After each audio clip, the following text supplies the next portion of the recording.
Hey guys, today we're going to be doing some diagnosing on my EVO 8.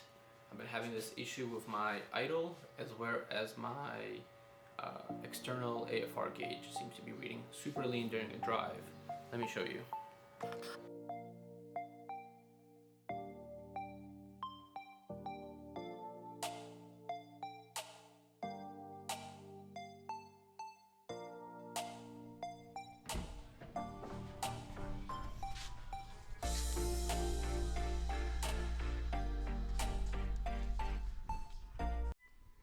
Alright, so this is EVO scan. It allows me to see pretty much the parameters of the car. So I have it set up right now. Car's not running. It is plugged in. As you can see, I had it run a little bit earlier. AFR gauge is reading 15, boost 0. External gauge is going to be right here. I'm just seeing if the front oxygen sensor is actually playing a role. This is the same thing as my boost gauge. It's just hooked up to a 4-bar map. My load timing, which is awkwardly reading 61. I've heard this is a bug, but I'm not sure. I had it read properly before.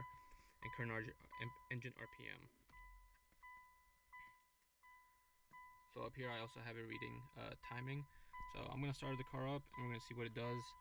Usually the going lean happens during drive, but the idle has been very rough since I got it.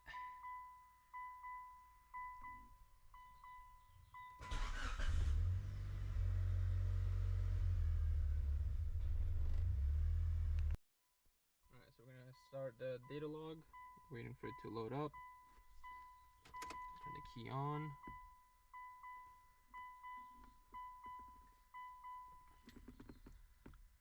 Link engaged. There we go. So it's reading engine RPM 0, timing 61, no load, everything's right. External is reading correctly, 17. You saw how during the startup the timing was proper. You can see it up here with the numbers 5, 5, 16. Now it's just 61 and it's warming up. On the bottom is the map of what it should be as far as O2 map. So it should be about 15.1 and it's currently at 18. So I believe my throttle, the throttle screw, or the BISS, also known in the EVOs or the Mitsubishi world, is a little off. So I'm gonna let the car warm up and we're gonna see if anything changes as far as the timing, because that's kind of concerned. I haven't seen that before. Alright, looks like the temperature is pretty much up there. The RPM has stabilized a lot.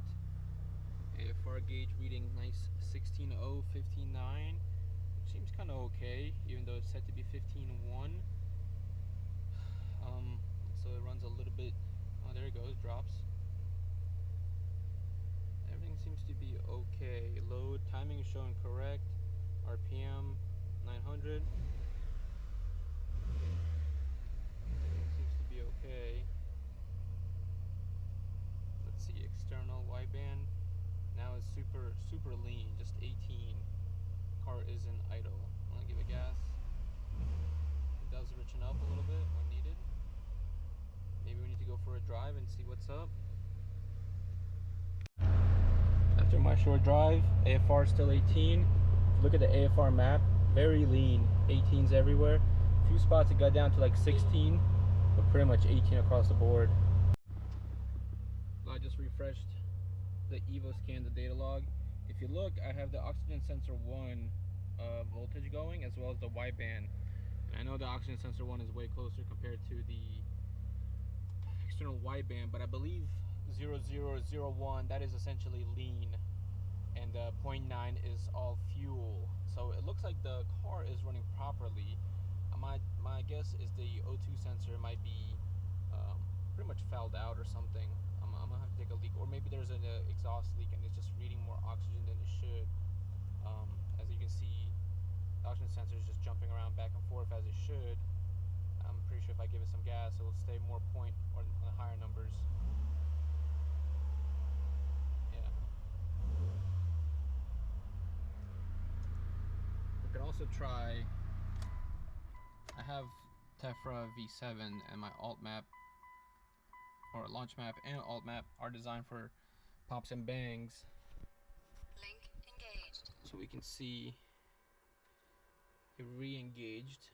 I should be on my alt map. Car's warm. It's already reading rich according to the oxygen sensor. But it shouldn't. Let's see. I believe if I go here, launch height and fuel map, we're already on it. I don't know if this is the updated one. I believe it is. Let's scroll down. Seems like it. So let's see what happens.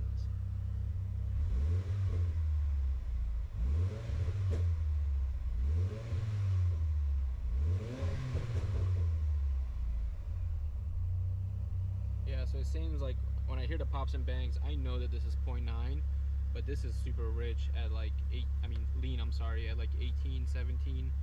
Right now it's holding at 15, which is pretty solid. Maybe now it's working properly, maybe something cleared it up. I'm not sure. I have a spare O2 sensor, it's used. I'm gonna see if it works. It's the same. I'm gonna have to jack up the car.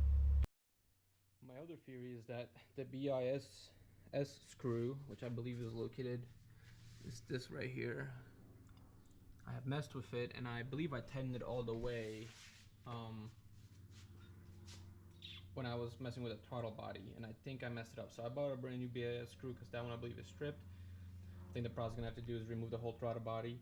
While we do that, I think this is gonna become wrinkled black, just to kind of give it a different theme, and then we'll go on from there and we'll see what's up. But first, I'm gonna see if my spare O2 sensor is the same connection as the wideband O2. All right. I unplugged my original wideband O2 sensor. This seems to be a 6 plug connection, and my spare O2 sensor is just a 4. This is the primary O2 sensor for the car, so this belongs on the car. I'm gonna just leave this as a spare. Might have to order a new one online and see if we can mess around with the O2, but I'm gonna go ahead and remove it out of its socket in the exhaust and see maybe it's super dirty or something. We can clean it out. Alright, so on the EVO 8, primary O2 sensor is located right there on the elbow. You can see it kind of sticking out right there. So it's right after the turbo, before the catalytic converter. I got my, don't worry guys, I got my jack stands underneath. And I got a jack just in case. So 3 points for this one side tilt. Car doesn't look too bad underneath. Here's the catalytic converter in parentheses. Might have to do a test pipe soon. I would like to do something more exotic or extreme. This cat is fully functional, and I have O2 sensor right here, and I have another O2 sensor right here. This has a little spacer on it, and it's a little farther back. I believe this is the factory O2 sensor, often usually located here, and I believe this is the aftermarket wideband. Why exactly is it in this order? I couldn't tell you, but I believe I did not remove this one when I bought it. I just kept it on there and then put this one as extra. Let's see. Everything looks okay. Mild rust. Yep, everything mild. Okay. Little thing stuck in here. Piece of wood. Okay. Alright. Alright, let's see if we can get this one off and just give it an inspection, see how it looks like. Alright, I removed the O2 sensor for the wideband. Take a look at it. It looks real crispy, a lot of carbon buildup. I'm thinking it might be potentially from being so close to the cat, and whatever deposits are left in there could be getting stuck onto this.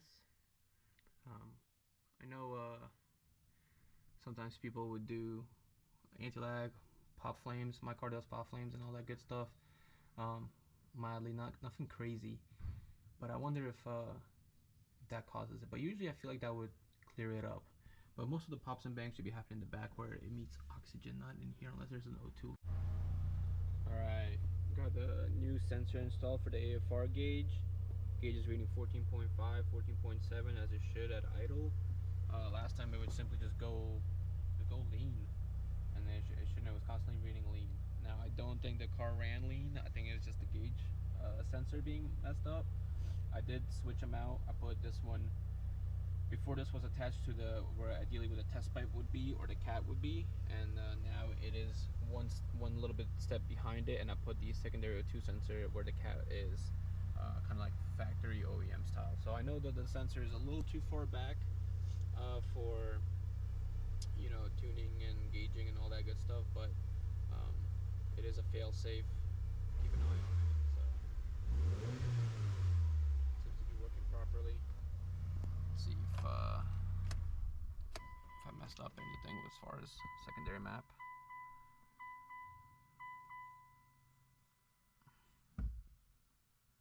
Link engaged. Okay. I haven't gone through the learning mode for the idle. I'll probably do that another time. Car's currently blocked in, so and it's about to rain.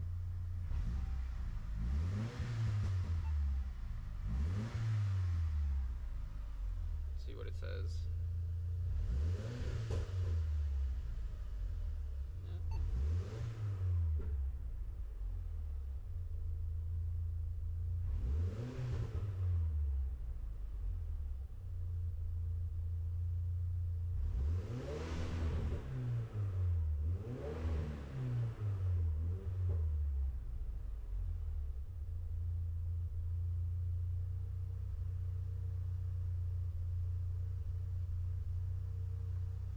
Alright, a lot more accurate now. A little fail-safe, peace of mind.